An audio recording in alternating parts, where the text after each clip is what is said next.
మన విలేకరు గారికి అందరికీ నమస్కారం. మన టీవీ ఛానల్ వాళ్ళకి నమస్కారం.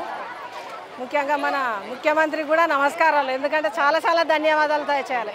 పాత మాజీ ముఖ్యమంత్రి ఉన్న పరిస్థితులే ఇప్పుడు అదే ఎదురైనాయి.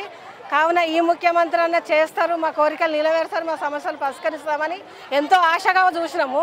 కానీ ఎక్కడ వేసిన గొంగడి అక్కడే ఉంది. మా సమస్యలు యథావిధిగా అదే విధంగా ఉన్నాయి.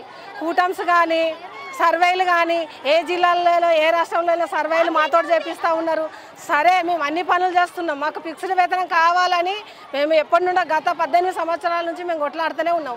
మాకు ఫిక్స్డ్ వేతనం కావాలి, మాకు సెక్యూరిటీ ఉండాలి, మాకు ఒక జాబ్ చార్ట్ ఉండాలి. అంటే మేము చేసే మమ్మల్ని ప్రభుత్వ గవర్నమెంట్ ఉద్యోగులుగా మమ్మల్ని గుర్తించాలి.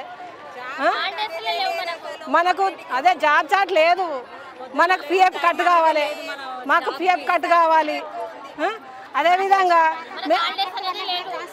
హాలిడేస్ లేవు. మళ్ళీ ఏఎన్సీ అని టార్గెట్ పెడతారు. టార్గెట్ ద్వారా మాకు బీపీ షుగర్లు వచ్చి చాలా మంది కూడా చనిపోవడం జరిగినది. కనీసం వాళ్ళకు ₹1 ₹2 ₹10 కూడా ఎవరు కూడా సహకరించడం లేరు ప్రభుత్వం.